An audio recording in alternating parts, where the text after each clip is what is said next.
मुर्दाबाद मुर्दाबाद इनकलाब जिंदाबाद जिंदाबाद जिंदाबाद मुर्दाबाद मुर्दाबाद। अभी प्रधानी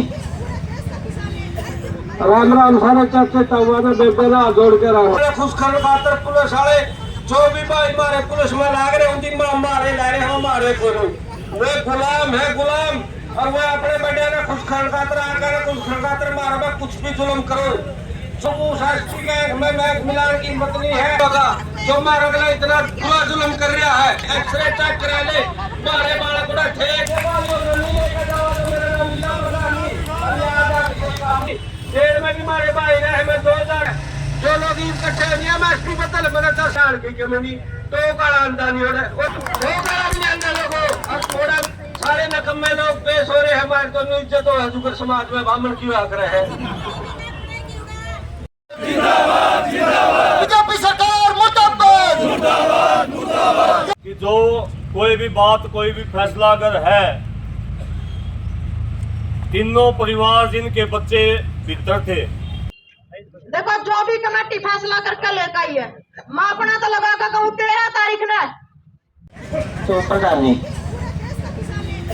राम राम सारे चर्चे तवाना बेबेला जोड़ के रहा खुशखबर खातर पुलिस वाले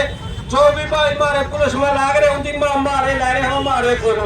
वे गुलाम है गुलाम और वो अपने बेटे ने खुशखबर खातर आकर खुशखबर खातर मारो मैं कुछ भी जुल्म करो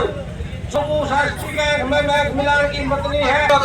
जो मारो अगला इतना बुरा जुल्म कर रहा है एक्सरे चेक करा ले मारे बाल को ठेक जेल में भी मारे भाई रहे मैं 2000 जो लोग इकट्ठे नहीं मैं एसपी बदल मैंने 10 साल की कमी तो काला अंदा नहीं हो रहा वो काला नहीं अंदा लोगों अब थोड़ा सारे नकम्मे लोग पेश हो रहे हैं हमारे तो इज्जत हो हजूकर समाज में बामन क्यों आग रहे हैं। कौन ना बिल वाइट कर रखा था जब तक तो उन लोगों ने अपना फैसला भी नहीं दिया उन बड़का ने माइक पर अपना गला साफ करके नर जाने रहे और हमें अक्षय नरवाल रवि आजाद की कोशिश है ये सारे साथी ये अंदर रख लिया हम 3 जने बाहर बच गए बाकी सारी पब्लिक भी जितने युवा थे वो बाहर बच गए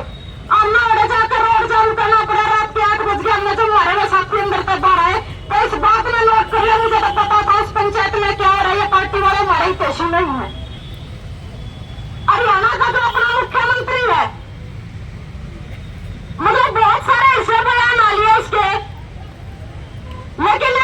मैं चाहूंगी 10 सालों में मुख्यमंत्री ने एक क्या बात असली कही है दमदार वो बात क्या कही थी किसान आंदोलन के टाइम कही थी वो बात आप फॉलो नहीं कर पाए थे समाज के लोग हैं एक तो बात उसने न्यू गई थी और जो जेल के अंदर बंद है जैसे बोले किसान नेता अंदर जा रहे बोले तुम भी अपनी तैयारी करो जेल के अंदर तो बड़ा नेता बनकर लिखड़ा करें जेल के अंदर तो नेता बनकर लिखड़ा करें तो बोले सारे तैयारी करो किस बात का कौन डर है तो इस बात में समाज क्यों नहीं समझ रहा मैंने उसकी बात समझ में आई मुख्यमंत्री की उनका जिंदगी में इसने एक का बात सही कही है ये पार्टी वाले लोग बड़ा भाषण दे रहे हैं लेकिन जरा राजनीति की बात आ जाना और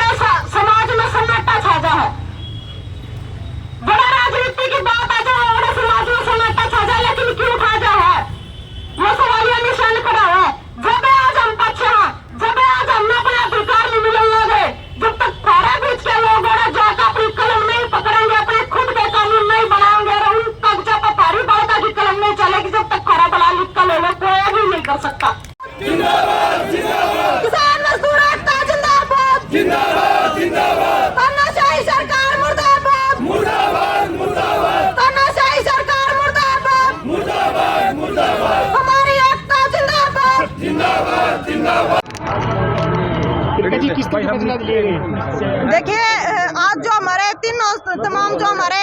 किसान नेता अक्षय नरवाल है वीरेंद्र कोयल से है और परवीन मदीना से है उनके तीनों साथियों की 13 तारीख से जो गिरफ्तारी हुई थी और 13 तारीख से ही लगातार हमने सारी प्रक्रियाएं कर ली महापंचायत भी हमने की थी तो उस महापंचायत में आज के घेराव का फैसला लिया गया था 7 मार्च का तो तमाम जिलों से यहाँ लोग पहुंचे और वो घेराव भी किया तो एसपी साहब का हमारे पास एक डेलीगेशन भी आया बातचीत के लिए तो हम बातचीत के लिए गए थे बड़े पॉजिटिव माहौल में बातचीत हुई है जैसी हमारी बात थी कि हमारे साथियों को रिहा किया जाए तो प्रशासन ने हमें बिल्कुल ठोस आश्वासन दिया है कि बिल्कुल उन साथियों को सोमवार से पहले रिहा कर दिया जाएगा और जो भी कानूनी प्रक्रिया होगी, बकायदा एसपी और डीएसपी साहब खुद मौके पर खड़े होकर के उसकी पैरवी करेंगे केस की, क्योंकि इन्वेस्टिगेशन के हमारे तीनों साथी हमारे निर्दोष पाए गए हैं। तो प्रशासन ने भी इस बात को मानना है। और कहीं ना कहीं मैं कहना चाहूंगी कि सरकार का भी एक फेलियर है, जो सरकार ये चाहती है कि किसानों की आवाज को दबाया जाए, लेकिन यहाँ से किसानों की आवाज नहीं दबी है। और प्रशासन की तरफ से जो हमारी पैरवी की गई है, जो हमें एक ठोस आश्वासन दिया गया कि भविष्य में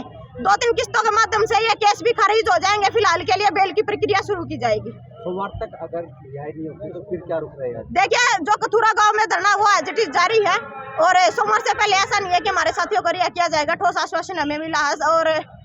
अगली बात सुशील भाई बताओ। कि सरकार चाहती है कि ये जो किसान नेता है ये अंदर रहें, लेकिन आज एक जो तसल्ली हमें इस बात की हुई कि प्रशासन जो है वो सरकार से ऊपर उठ के किसानों की मदद करना चाहता है। हमने एसपी साहब से जो आज मिले हैं ना, इसमें एक बिल्कुल क्लियर स्पष्ट संदेश ये आया है कि वो अपनी नौकरी को ताक पे रख के किसानों की मदद करना चाहता है। क्योंकि हमारी लड़ाई जो प्रशासन से कतई नहीं है, हमारी लड़ाई जो है सरकारों से है। और इसमें जो एक नई बात भी आज प्रशासन ने हमें बताया कि हाई कोर्ट ने संज्ञान लिया, किसी ने एप्लीकेशन लगाई है हाई कोर्ट में, PIL दाखिल की है, जिसमें से जो एक केस है वो CBI को ट्रांसफ़र हो चुका है। और ये अगर केस अगर 3-4 दिन और इसी तरह पेंडिंग रहता है तो हो सकता है ये केस भी CBI के पास चला जाए, ताकि जो इन युवाओं का जो भविष्य है वो लंबे समय तक दांव पे लगा रहे। सरकार अपने आदमियों से PIL दायर करवा रही है। तो हमने पूरी बातों को देख के कि किस तरह से किसी साथी को लंबे समय तक जेल में ना रहना पड़े, हमने कुछ अपनी छाती पे पत्थर रख के ये डिसीजन लिया है। हालांकि जो हम आज आए थे वो आर पार के मूड में आए थे, लेकिन कुछ फैसले होते हैं जो कई बार थोड़ा सा शांति के लिए, क्योंकि इलेक्शन का दौर है, 4-5 दिन बाद 4 संहिता लगनी है। और हम इस बात का पता है कोई भी अपोजिशन का जो पार्टी का अगर एक पत्थर किसी में फेंक दिया तो यहाँ पे वो काम हो जाएगा जो खेड़ चौपटा में हुआ था। तो हम उस चीज़ से बच के हमने फैसला लिया। लेकिन प्रशासन से उम्मीद है कि 2-3 दिन में वो रिहाई कर दे, नहीं तो आगे प्रशासन के पास भी कुछ कहने के लिए नहीं बचेगा, फिर टकराव होना तय हो जाएगा। फिर सरकार की जो आप गंभीर आरोप लगाए, सरकार की ऐसी मंशा के पीछे क्या नजर आ रहा है आपको जो किसान नेताओं को ऐसे पकड़? आप एक चीज़ देखिए कि 25 दिन की इंक्वायरी में भी जब प्रशासन ने ये मान लिया कि ये कहीं भी स्लिप नहीं पाए गए, उसके बाद भी सरकार जो है, कथूरा में 1 तारीख को 5000 लोग आते हैं, लेकिन सरकार का एक नुमाइंदा, एक ADC या कोई छोटे से छोटा अधिकारी, तहसीलदार लेवल का अधिकारी भी बात करने के लिए नहीं आता। तो उनका संदेश साफ ये है कि किस तरह इस आंदोलन को इलेक्शन तक जीवित रखा जाए, ताकि कहीं न कहीं जो वोटों का उनको लगता है कि ध्रुवीकरण होगा, उसका उनको वोटों में फ़ायदा मिले। तो सरकार की मंशा